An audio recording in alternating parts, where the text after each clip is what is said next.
We're going to start over. All right, take 25.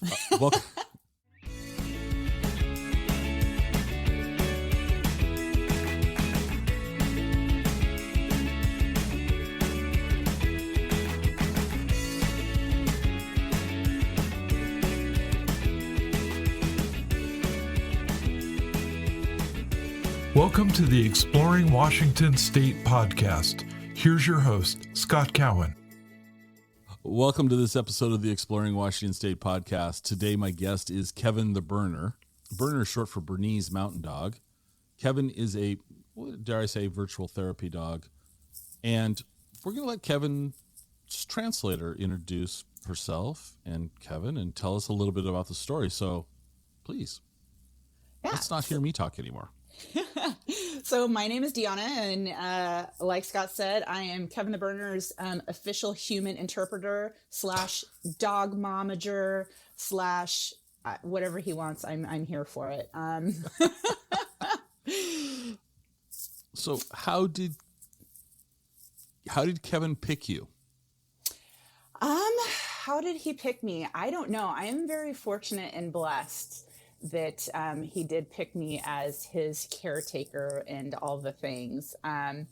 When we were looking at introducing another pet to our family, our fur family, we did a lot of research on Bernese Mountain Dogs and fell in love with the breed, all the attributes. I mean, they're gorgeous.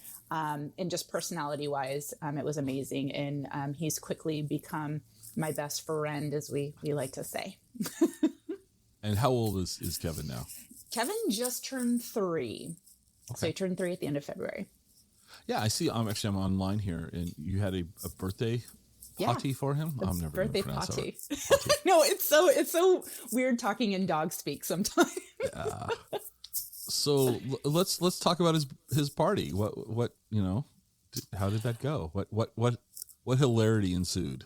Well, it's always fun when you get a group of dogs, especially a group of Bernese mountain dogs together to play. And so it was his 3rd birthday party, and we've had one other birthday party for him. And whenever we do a birthday party, we try to have combine being able to help a local nonprofit. So we selected, oh my gosh, what is the name?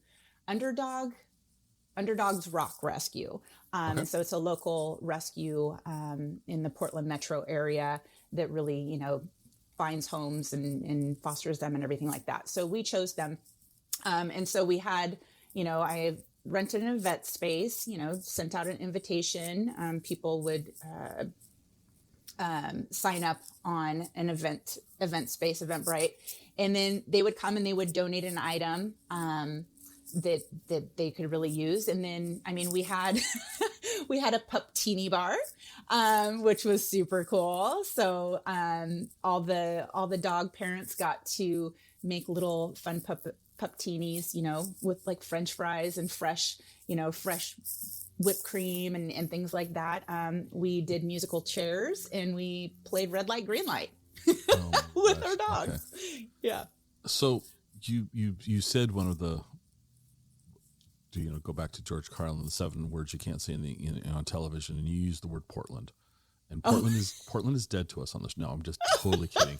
But to put this in perspective, you are in Vancouver. We are in Vancouver, yes. Yeah. Didn't get that out there, so I didn't want the listeners to be disappointed that I was talking to an Oregonian. Oh, I know. No, we're Vancouver. We're right on that border. I know. No, it's totally poking fun. I gotta be careful what I say. One episode early on when we were doing this, I didn't even realize I did it, but somebody got offended that I was disrespectful to Spokane. I'm like, really? Okay. Well, so I'm disrespectful to Portland all the time as a kind of tongue in cheek. Yeah. But anyway, okay. So you're in Vancouver. You threw a 3rd birthday party playing red light, green light, and musical chairs. That would have been phenomenal. It was fun. A lot of fun. So when did Kevin decide he wanted to be in social media? Well, we kind of stumbled upon it, actually.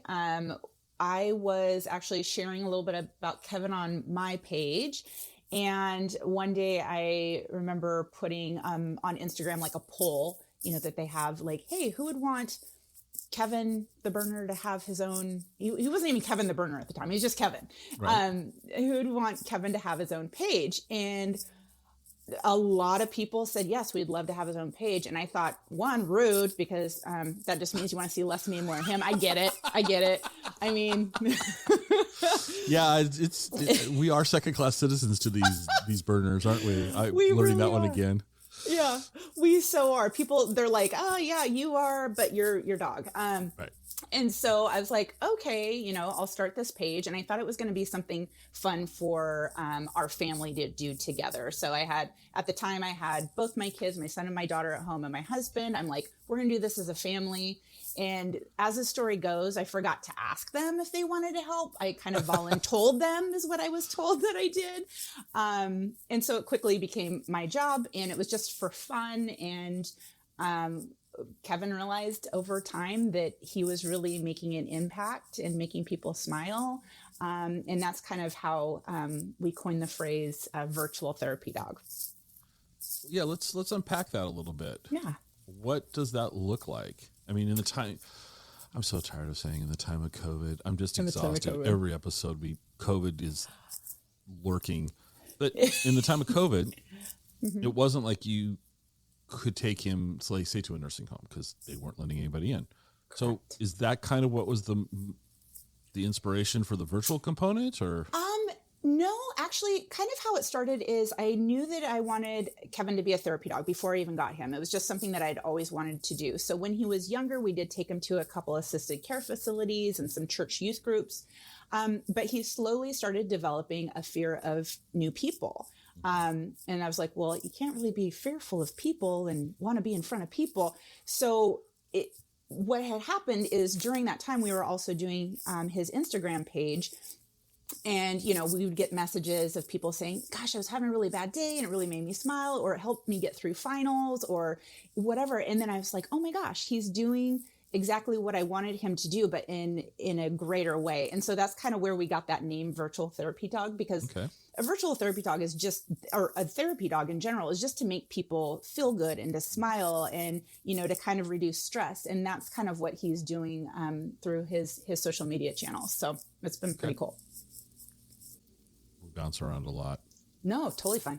So just real quickly, I watched your but the short video you had of bringing him home from Idaho, flying him in. Benny, how did Benny react to this? Because how old is Benny at that time? How old was Benny? Benny was probably 5.5, if I had to guess. 5.5. Mm-hmm. And what breed is Benny? He is a Cavalier King Charles Spaniel. Okay. And about how big is Benny? On his svelte days, he's a nice 20 pounds. Okay. So he was still bigger than Kevin when Kevin came home, at least pound-wise. Correct. How did Benny, did he welcome him with open paws and just, let me show you the ropes, kid? Or, how did that go? Benny did not care for Kevin at all. Surprise. Yeah, all the growls, all the, everything was his. And anytime Kevin would go around anything, Benny would let him know this is not your space. So, and I swear he would look at me and he's like, when is he going back?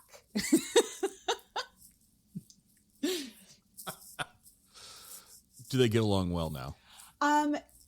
Benny still tolerates Kevin. Kevin still tries to play with Benny, but he's kind of, I say that Benny's more like a cat. He just lays around. He doesn't really do a lot. Kevin will try to play with Benny and Benny is like, nah. So Benny still steals Kevin's toys and, his treats and Kevin lets him because they know the hierarchy in the house and how it plays out. So, gotcha. Bigger isn't always, Right. No,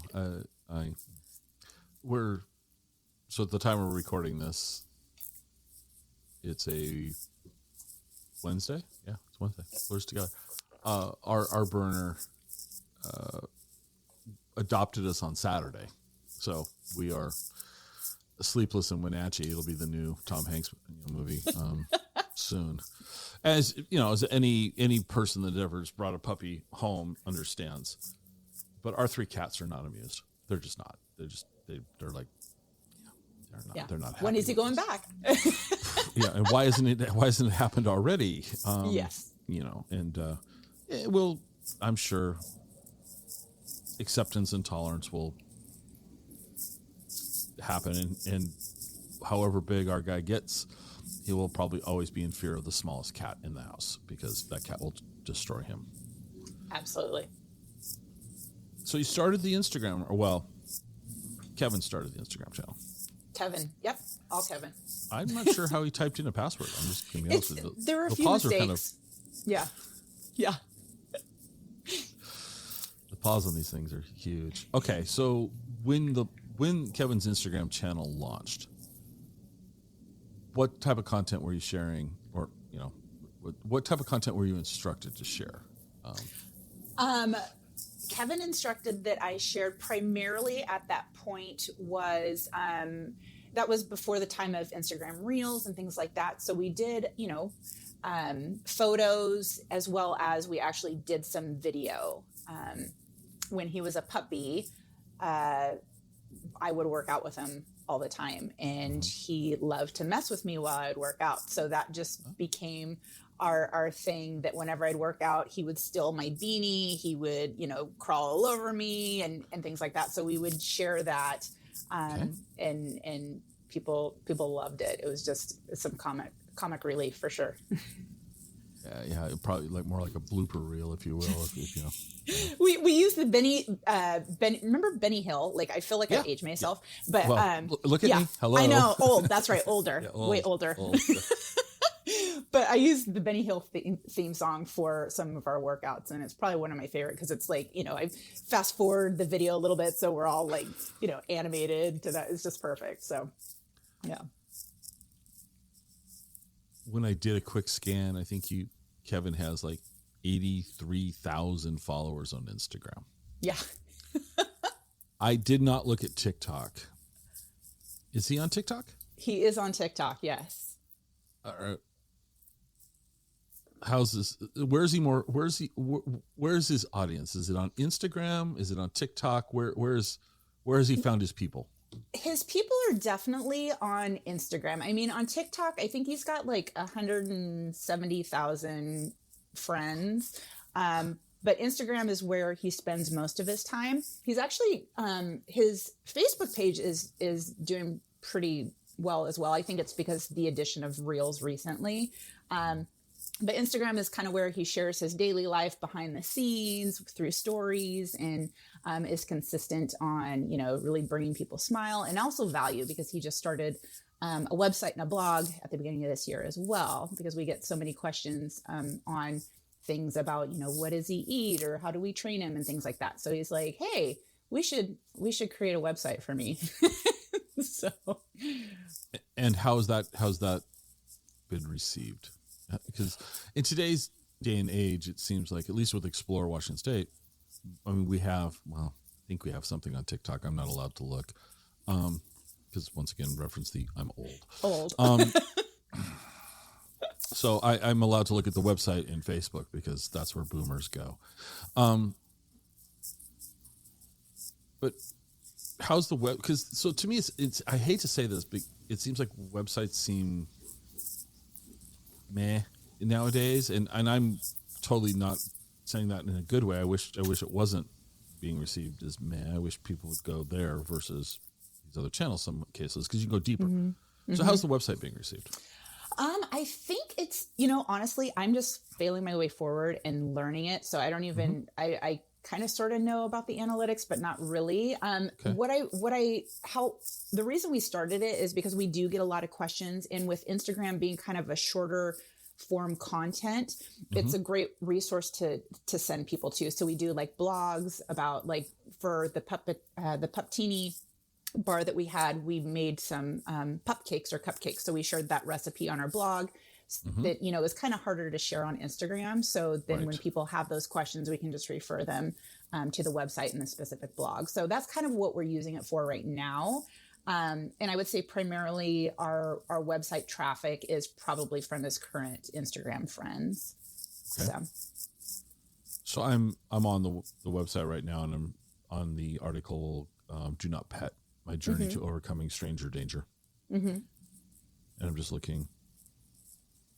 Is that a tie? You had him wearing a tie in public? Yeah, we actually had, Let me rephrase that. He wears a tie in public? Sometimes he does. Yeah. Okay. Actually, we have a whole bag of, I should send you them. Oh, I should send you them for your little guy. For his third birthday party, we had ties and flowers for the boys and girls. Oh, nice. Okay. Well, I'm interested in this because, you know, we you know, the whole cat thing, but you know, words can be hard for me pausing here.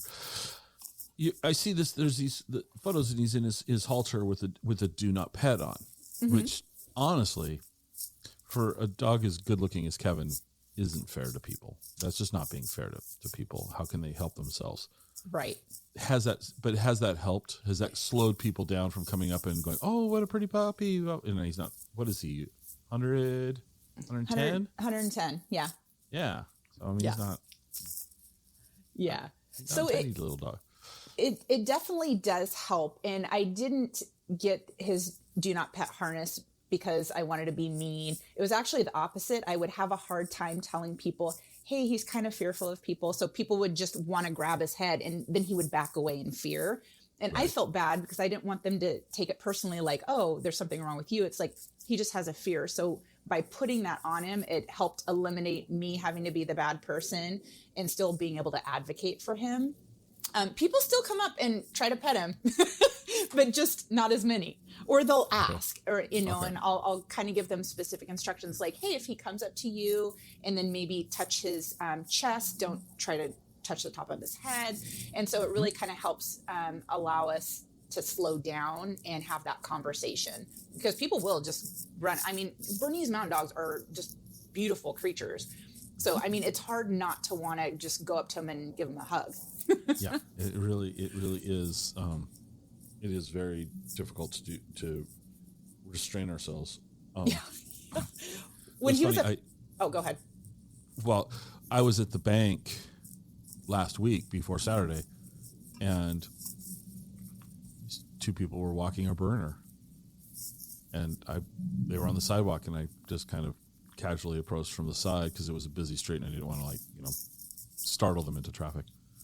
And I asked, so I squatted down because I'm pretty tall and still, and their dog was not, he was cautious, very cautious, and it was noisy. The intersection was noisy, and but he was cautious, and I think we need to, because they are so good looking. I mean, that's the thing. They are just so distinctive looking, and so, when they're, especially like when they come out of the groomers and they're all coiffed and dare I say wearing a tie, just in their formal tie and attire, it's pretty amazing. And I do think that it's incumbent upon all of us to be good, managers of them. But I'm skipping around in the article here. But COVID. So did COVID help him, or did it set him back on the journey?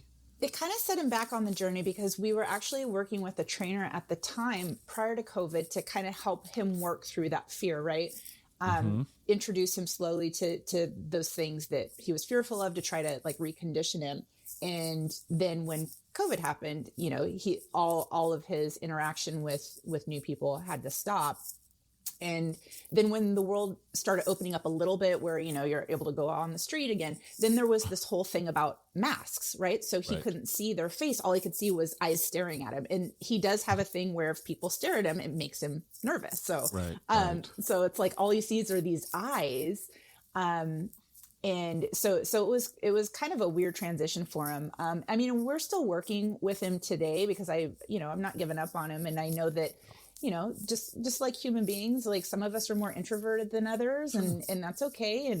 But it's just, I want him to feel that he has a safe space, because I want the best for him. And, we always want the best for our pets. So, so we're working through it, and he's getting a little bit better. And like when we were just recently at the beach, and when I could let him off leash, he's like totally different dog, right? Like, he's just like, oh, I'm free. And I've got this, the safety space where I can run away. I'm not like tethered to this thing where I'm forced to be in contact with these people I don't know. So yeah, it's pretty cool. So let's talk about what are his favorite activities? What does he like to do? He likes to be with me almost all the time. I'm going to guess that he's out of camera right now, but I'm going to guess he's probably within 3 feet of you. I know. Well, actually, this is the first time that he isn't. Usually he's underneath my desk with me all day.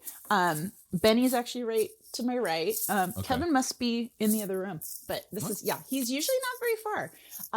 But definitely, like, he loves the beach, but seeing a Bernese mountain dog in the mountains in snow is like, you see a totally different animal than you've ever seen before. Like, he has unlimited amount of energy when there's snow involved, but any other time he's got about a 5-minute exercise span, and then he's done.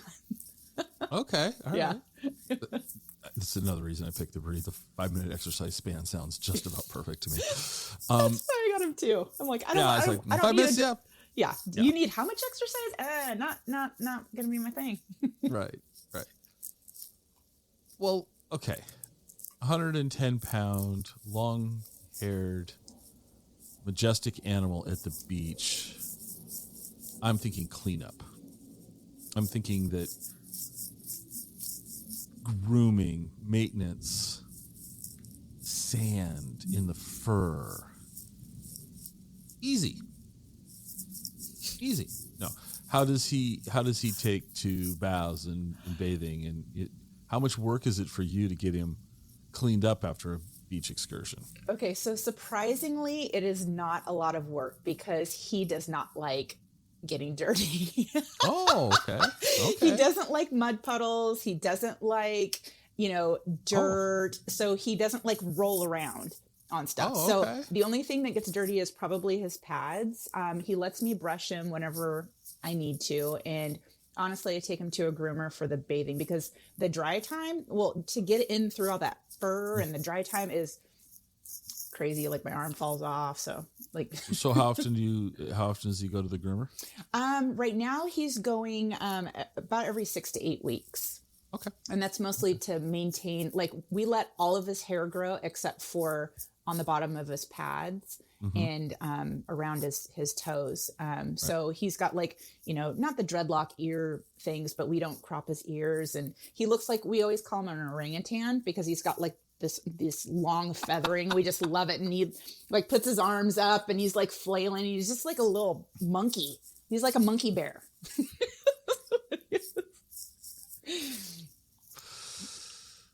How long is he at the? These are all questions for me because I know it's coming. Yeah. Right. This whole episode's all about Scott finding the intel that he's forgotten. How long is the grooming experience? Well, we actually just took him yesterday. I took both the boys together and I dropped them off at 10, and I think he was done by like 12. So that's not too bad. Yeah. And so you got a little bit of a break. Yeah. So what'd you do with your break? When you're dog free for, a couple hours? When I'm dog free for a couple hours, I'm usually sitting in my office working on emails or content creation ideas or managing all the other things. Okay. So you didn't really go have a latte and take a stroll? No. I should start doing that. We had this discussion where I'm the weirdo that does not drink coffee in Washington. Yeah. I try to black that out of my brain. I like a good hot chocolate. Yeah, and I'm sleep deprived, so it's like I can't remember everything. Oh my gosh. So does Kevin like going to the groomer?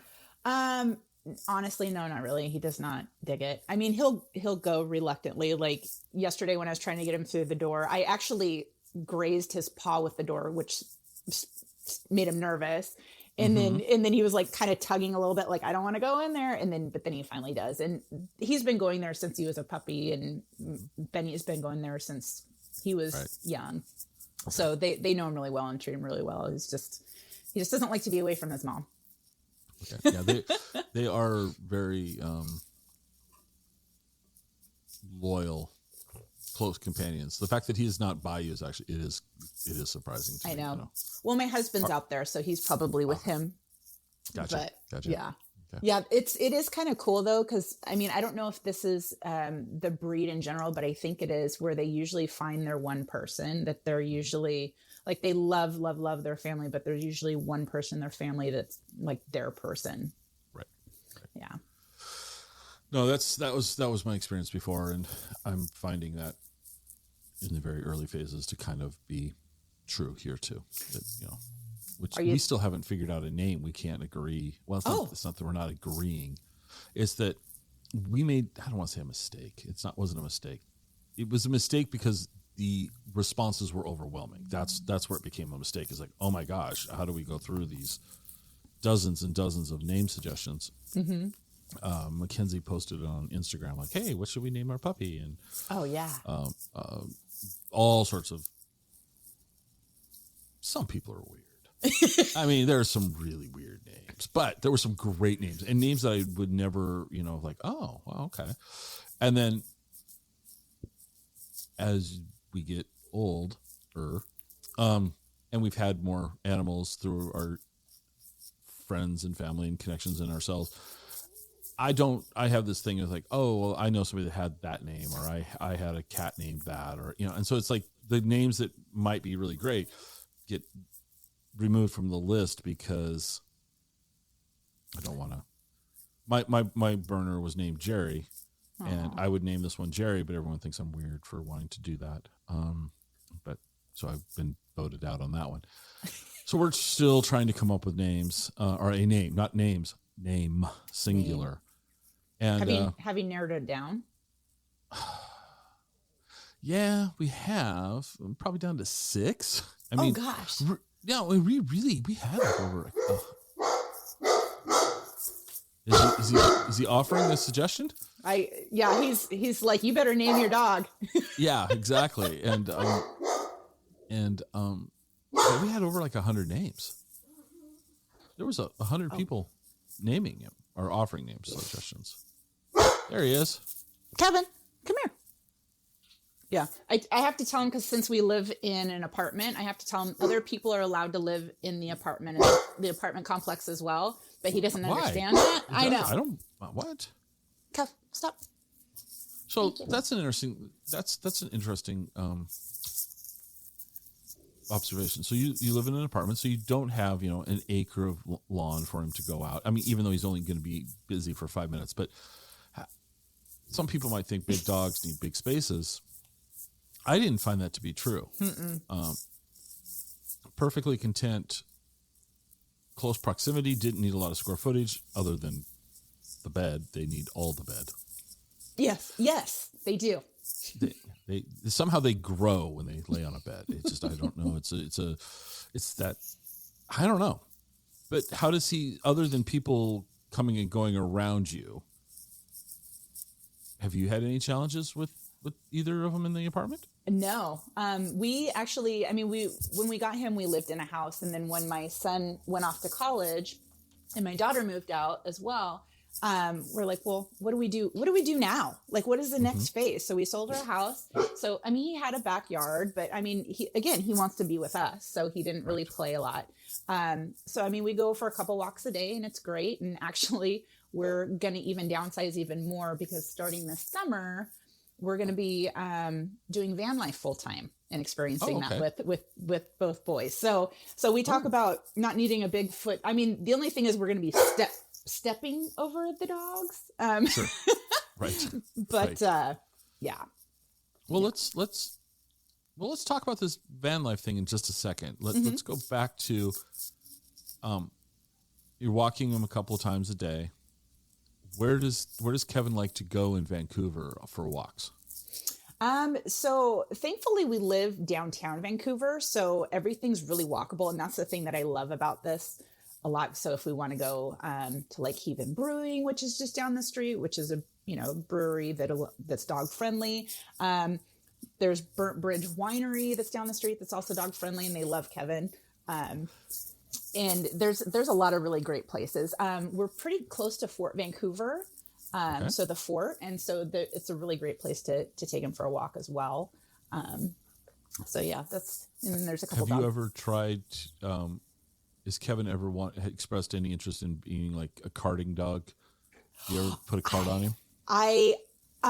When it was snowing one time, I think I tried to put a sled on him, and he's just like, "Get this thing off me! What are you doing?" No. And I'm like, "Mush." I'm like, "Oh, I guess there's probably some training involved." You can't just throw something on his back and tell him to go. Yeah. Snow. He's happy in snow. Loves the snow. Loves the snow.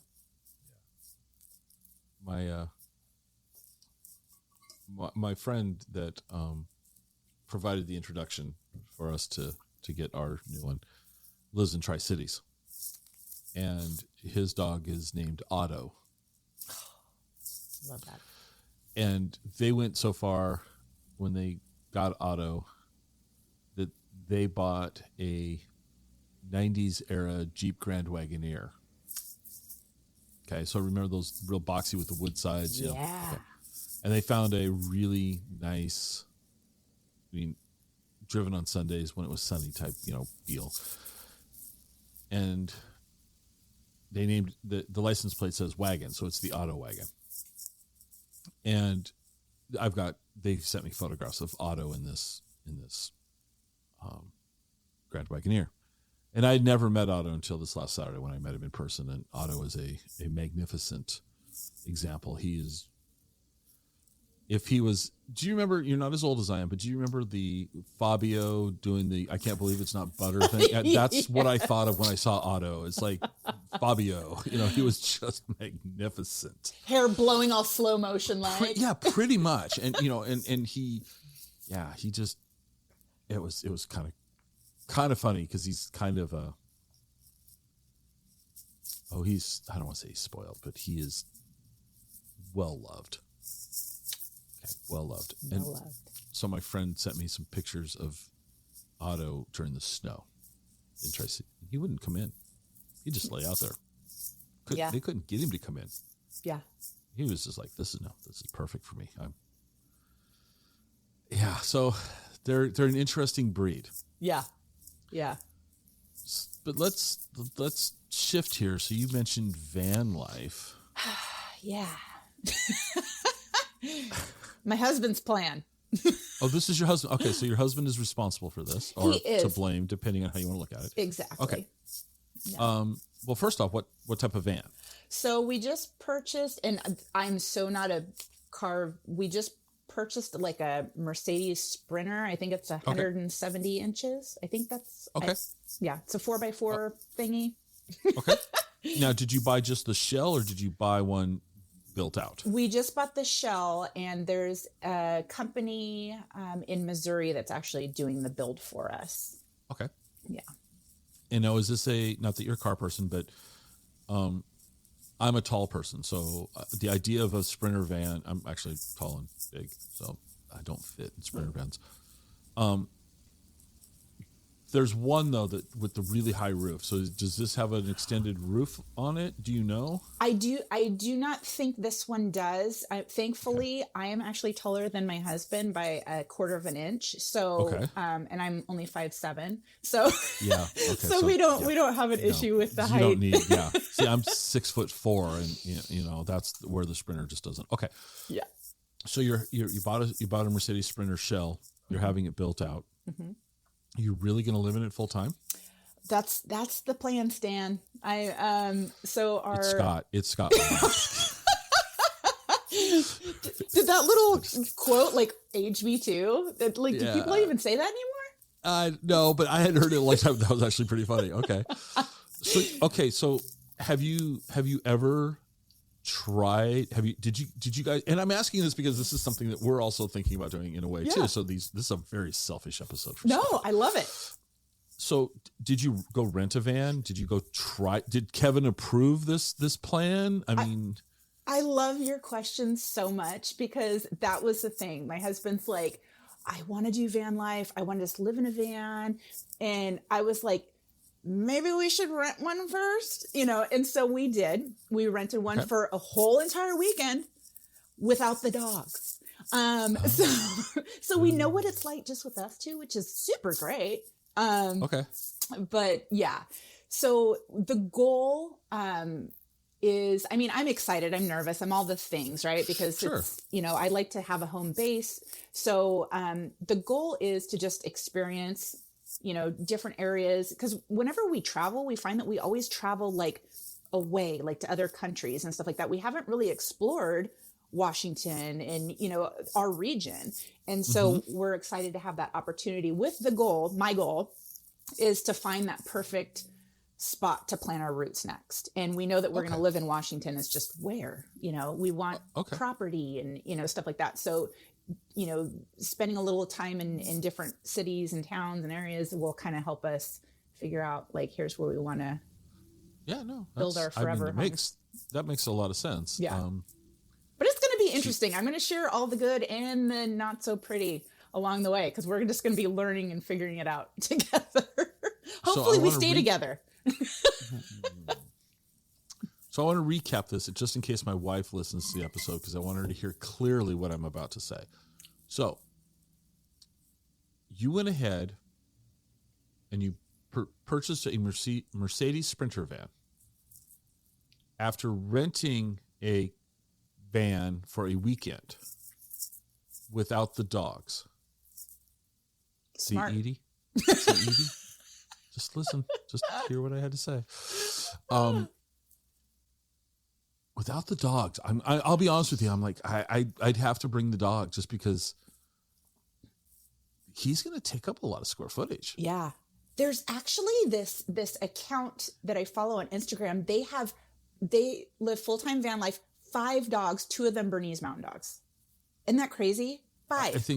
I think that's called insanity. I think so too. Oh my gosh. Okay. So what do you do? Are you successfully retired? What are you doing for income? How are you going to do this from the van? Let's unpack that a little bit. All great questions. So my husband actually owns a hair salon in Portland. I know. But he only works there 1 week of the month. And the rest of the time, he actually creates YouTube videos. So he does this really weird, cool, awesome thing that he teaches about hair while he takes people on hikes around the area. So it's really bizarre. You wouldn't think that those two things would go together, but people love it because he's like, I could be in the salon in front of a ring light and say, do your hair like this, or I can have epic waterfalls and, things like that and talk about hair. And people really love it because they love not only to learn, but then figuring out like, where are you at? What are you doing? So, so he's a YouTube channel. So let me interrupt you. So he's not teaching hair for when you're going on a hike. He's talking about hair using the outdoors as the background versus, say, the salon setting. Okay. Correct. Yes. Sorry, at first I was like... Yeah. Okay. I know that. I probably didn't explain it right, but yeah. So he's giving like the normal, average, everyday person, primarily women, tips on like, here's how to style your hair, here's hair, for your face shape and things like that while hiking and having, beautiful views. Since I haven't watched any of his videos, are you the model for this? How is he, are you dragging people along with on a hike or randomly tapping somebody in their North Face jacket and say, can you sit down here for a second, please? I want to fix your hair. I mean, Yeah. How are we doing this? It's actually evolved. So at first he did bring people, and he had this, he started this thing, which he's not doing anymore, that was, he called it wrap cuts. And it's like random ass places to give people haircuts. So he would be at the top of Angel's Rest, which is so windy, and like trying to cut somebody's hair. He cut somebody's hair in a cemetery, like the most haunted cemetery one time. But that's not what he does anymore, but it was just actually a funny start. What he actually does now is there's a subscriber series. So people will actually submit photos of them saying, hey, what would you recommend? And then with the joy of Photoshop, he's like, okay, well, I do this. And then he kind of explains it. So he gives tips, and so it's kind of cool, so he doesn't need to have anybody in person, because he can talk and give visual representation on, things like that. So it's kind of like a virtual styling. Yeah. session. Yeah. Okay. Yeah. Okay. So the van will work well for that. Exactly. Yeah. Okay. Yeah. And what about you? And then me, I actually manage some of his stuff that he does. We actually also do some brand deals with different companies on Kevin's page, on my page, on my husband's YouTube channel. So that's kind of what I do. So I can be anywhere as well. I also do some consulting for like social media and things like that. So I get to take it with me wherever I go, which is super amazing. So technical question. What are you going to do for connectivity? That I'm leaving up to the husband. We've been researching. Well, meaning he's been researching, and everybody has their own different views. Like some people are like, we're going to get one Verizon phone and one AT&T phone, and then there's this extra boosty thing, and So that's going to be a great question, because I know that his YouTube is going to require a lot of like upload stuff. So not techie. No, but it's to upload to YouTube is going to take a fair amount of bandwidth. And he wants to do a lot of boondocking as well. So he's making sure that the van's outfitted with like a lot of generators or all that stuff too. So we can be kind of out in the middle of nowhere. Well, that's exciting, actually. I mean, you're going to get out and explore and spend, if you want to stay an extra day, you're able to do so. Absolutely. Very fortunate for sure. And then you'll figure out where in Washington you'll put roots down. Yeah. Just putting you on the spot, where do you think that'll be? West side of the state, east side of the state? Probably east. Because in a perfect world, my husband would love, I'm just pretty content anywhere, but he wants to kind of eliminate some of the rain, have more like high desert, have snow, things like that. So that's kind of like, I've looked at Leavenworth because we love that there, but I don't know enough about it to really, Okay. Yeah. It's just up the road. Yeah. Yeah. We're just there recently, actually. So, yeah. Kevin's going to be okay with this? Does he like riding in vehicles? Yes, he does not mind riding in vehicles. He actually likes really small confined spaces in the car. Like if I put him, he either needs to be, right now I put him in like the middle, which I'm sure I'll hear stuff about this, but put him in the middle seat, and then he's got like this little hammock thing, and he likes it. I've tried to put him in the back where there's actually more space for him, and it makes him uncomfortable. So he'll find like this corner to hide in. So he likes the confinement to feel like he's safe, I guess. You're not the first person to talk about this quote unquote hammock thing. So, but I have yet to see one. What on earth are you talking about? It's pretty awesome. So it attaches to the back seat, and then it goes down the side of the back seat, the seat of the back seat, and then it attaches to the metal on the headrest on the front seat. So it kind of creates this hammock looking thing. And so it just kind of keeps the seats clean and gives him a little barrier from wanting to crawl up front, and he loves it. And also though, in a case of an accident, the hammock will act kind of as a, I don't want to say an airbag, but he'd be able to. There'll be a little bit more restriction in the unexpected. Yeah, a little bit. Yeah. Okay. What just you didn't know I'd ask this question. So what do you drive? What is he getting in and out of? We just got a new vehicle. We just got like a Volvo XC90. which he's really loving. We had a Volkswagen Tiguan prior to it, and he liked it, but the seats were a little bit hard for him. So he likes the nice cushy seats of the XC90. We can like lay it back a little bit. So he's like, yeah. So he really he really likes that. But I do think that I get really nervous of like his joints and stuff like that. So it is kind of a bigger hop in and out. So I might actually get like a step stool or something for him. A ramp, maybe. Yeah. Yeah. Because I always worry about, with those big guys and they're sensitive joints. Right. The breed does have some proclivity to joint troubles. Yeah. So, well, I'm actually, the van life thing sounds really not practical for me because the Sprinters are just too small. They're very cool, but they just, it'd be like me trying to say, I want a Corvette. There's a video of me getting in and out of a Corvette, and it's no self-respecting person would look like that ever. I literally had to like roll on the ground to get out of the Corvette. My gosh. It was so, once I was in, it was fine. I mean, actually it was really kind of cool, and who wouldn't want to drive that car? But I don't think I could live in it, sleep in it, eat in it, work in it. I'd have to get in and out of it, and that just is where it broke down for me. Yeah. What's next for Kevin? What's he gonna do? What's his plans?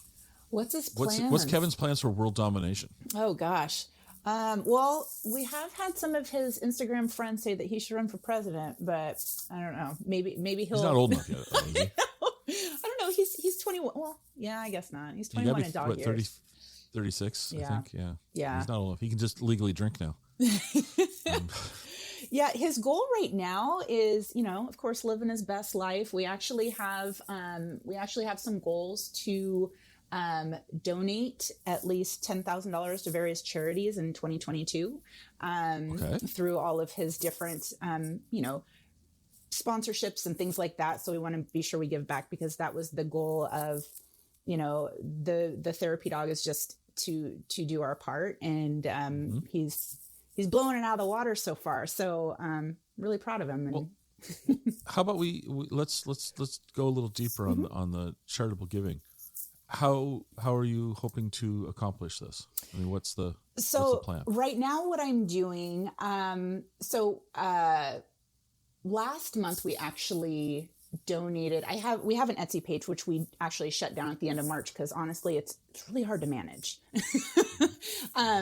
But we donated all the profits in March there is a pet relief that was helping refugees in the Ukraine. So we donated all the profits that we made to that organization. And then I am 10% of all the brand deals, sponsorships, affiliates, and things like that. We're keeping in a pool to donate as well. So that's kind of our goal going forward. That's great. That's helping people, and that's wonderful. And yeah. So if Kevin could go anywhere in Washington, where would Kevin want to go? Where is the snowiest place that has hikes that aren't too strenuous? That's where he would want to go. Knee-jerk reaction to me says around Mount Baker. Mount Baker. Okay. Yeah. Now the hikes. Okay, look at me. Do I? My stairs to my office upstairs is my. I need a Sherpa to help me. But Baker has the most snow in the area. Longest snow. Baker would be probably a great place. Leavenworth would, around Leavenworth. But some of the hikes around Leavenworth, like if you go into the enchantments and all that, that's not. Kevin's going to pass on that. He'll come and stay with us for the weekend. Exactly. Call him the enchantments. The enchantments. Yeah, I'd probably go with Baker. Yeah, I'd probably go with Baker. Okay. About the Baker area, the around Bellingham, that area. Okay. Yeah, on our way home. On our way home from Leavenworth, was it Snoqualmie that we passed, and that looked like a beautiful area as well. It depends which way. If you went over Highway 2, and did you go into Monroe, or did you go Snoqualmie and drop into Issaquah? I can't remember actually. We went one way, or one way, and then right. I want to say Monroe. But no, Snoqualmie. Great. I'll give you a suggestion. This is a shameless plug for a guest. I don't know if his episode will be out before yours or not. So, but this book that you can see, and it's the Oregon and Washington Roadside Ecology, is a book, and it's these hikes that are less than 2 miles, and most of them they're all easy hikes. Mm-hmm. And like I'm just flipping through Nisqually Vista Trail, Magnuson Park Wetlands. Next one, Billy Frank Nisqually National Wildlife Refuge. These are all relatively accessible, not super difficult to get to. They're also easy hikes. So Kevin would be, a lot of them are paved. So this would be something. And Roddy Shear. And this book was actually published by, oh my gosh, I wasn't prepared. Timber Press, and they're based out of that word that we don't say on our show. Oh, okay. Portland. But I just chatted with him. We recorded our episode yesterday, and he was going through the book. It's amazing. It's fascinating. Yeah. And they're super easy. So that book would give you some inspiration. Yeah. Around the state. No, I think I'm definitely going to check out that book because, yeah, I mean, I love going on hikes with Kevin, but I'm like that overprotective dog mom that I'm like, okay, you can't go too far, and there's cliffs, and oh my gosh, what if you fall off? And I'm helicopter dog mom. Right. No, totally get that. So what didn't I ask you that people should know about Kevin? What do people need to know about Kevin? What's Kevin's favorite food? Kevin's favorite food is cheese. He likes a nice, sharp cheddar. Yeah. Aged. Sure. So no craft singles? No craft singles? No craft singles. No, because that sticks to the roof of his mouth and you can't get it off. It's just a hot mess. So, yeah. He likes a nice, sharp cheese. Doesn't that just make your mouth water just thinking about it? That's what it does. No, that's just drool starts forming in his mouth. Yeah.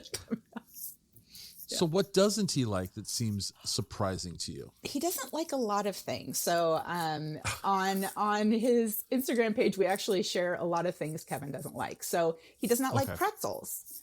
Kind of random, which is nice because then when he drops it, Benny picks it up because Benny will eat anything. He does not like bananas. He does not like when I shuffle playing cards. He does not like tape. I mean, not to eat it, but he doesn't like the sound of it. He doesn't like the sound. He doesn't like the sound of when I shuffle cards. He doesn't like, I don't know if it's the smell of tape, but if it just gets next to him, he does not like it. My husband does a lot of video. And so he's got this, I call it a nose sucker. Like when you have babies and you try to suck snot out of their nose, but it's to blow off dust. Yeah, to blow the dust lens off the lens. Yeah. He can be, Kevin can be in another room and he hears that and he comes and acts like a crazy person with this, like he snarls and his like teeth show, but he's just being goofy.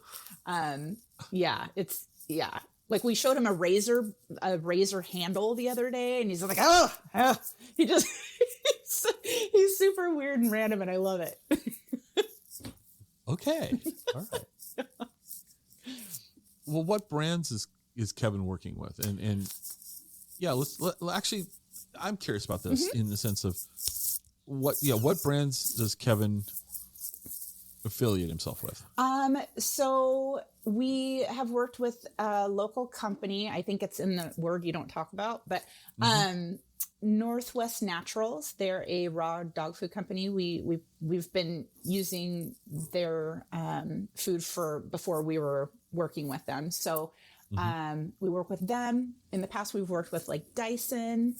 Because it's a great company and the Berner approved vacuum. Yes. You need it. It's a lifesaver. Like I always joke that we'll show like, we're vacuuming typical things that you'd vacuum in a house. And then all of a sudden you see us vacuuming our bed, because that's the reality of a burner. Cause that's the number one question. Do they shed? And I'm like, yes, they do. Yes, they do. The line that I was told by the the person we got my first dog from, this is probably close to 30 years ago. Black fur is a condiment. Just get used to it. Exactly. It's just, if you will find it everywhere. And if you keep your house clean. Yes, we're not telling you to be slobs, but you will find fur everywhere, hair, whatever you want to call it, in places that you can't figure out how it got there. Yes. Yeah. Yeah. I always tell people when they come over, I'm like, I hope you like hair in your food. Because you're going to have at least one in there. There's no getting around it. So it's, Yeah, no matter how hard, not saying anything about your cooking, but, no matter how careful you are, it will happen. It will. Yeah. Mm-hmm. No, it will. Yeah. And that's why I always tell people, they're like, they're asking about the breed and, contemplating on getting that breed. And that's the number one thing I always say, you have to be okay with that because there's no getting around it. Right. No, there's not. So Dyson, Northwest Naturals. We just recently, it was like a smaller brand. It was like for like a little cappuccino or espresso maker. And it was really cute. So I bought Kevin a little outfit, like like the 1950s ice cream parlor where they're wearing like the red and white. So I dressed him up with that, with a little hat, and then had like the cappuccino machine in the back, and so it looked like he was taking your order.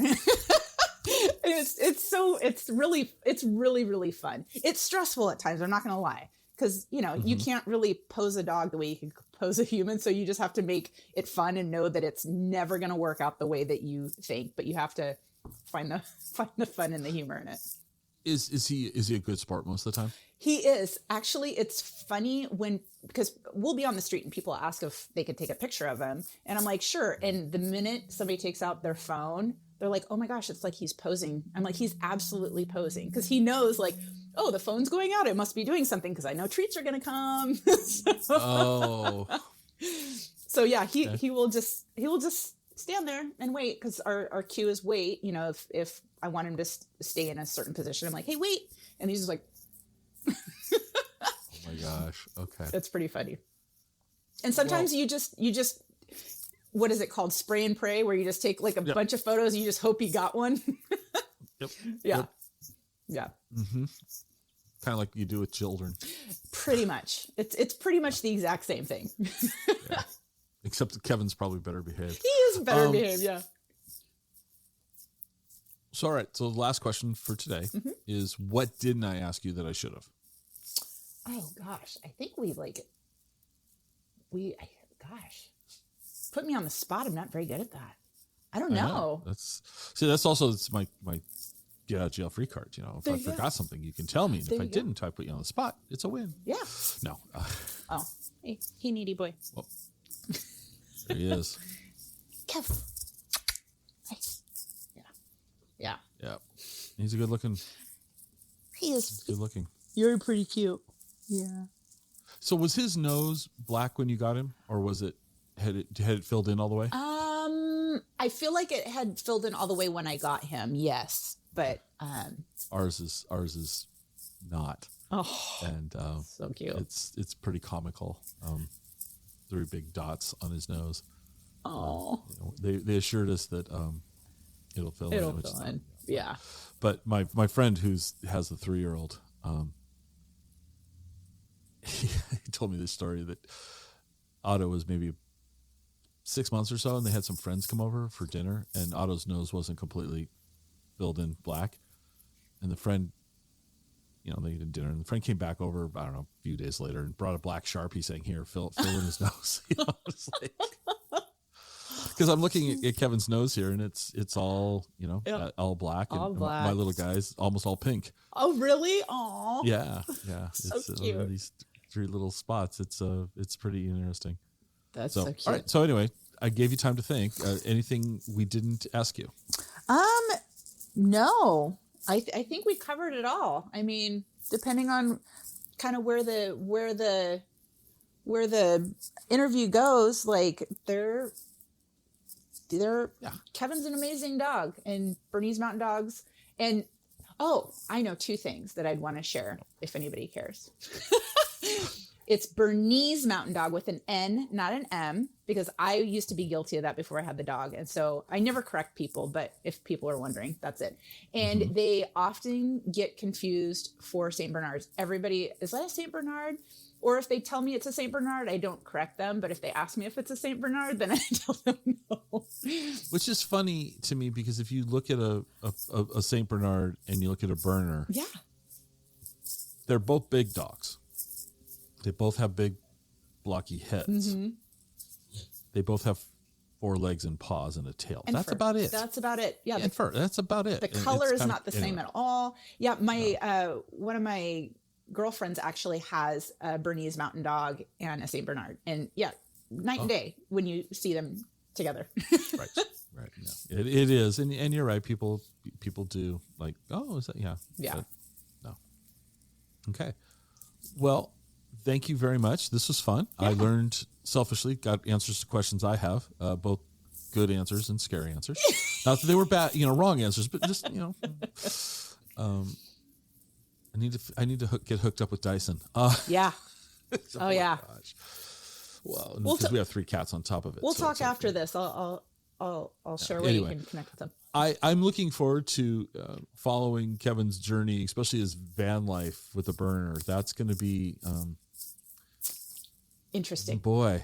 Because that's something else that we have to do is we actually have to chase the weather, but chasing it the opposite way because he doesn't do well in heat. So it's like we can't go to Mexico during the summer. Right. So we're going to have to take him into account for a lot of our travels. Yeah, but everyone will have fun. Absolutely. Everyone will have fun. So, Yeah. All right. Well, thank you so much for being our guest. I appreciate it. Yes. Thank you so much for having us.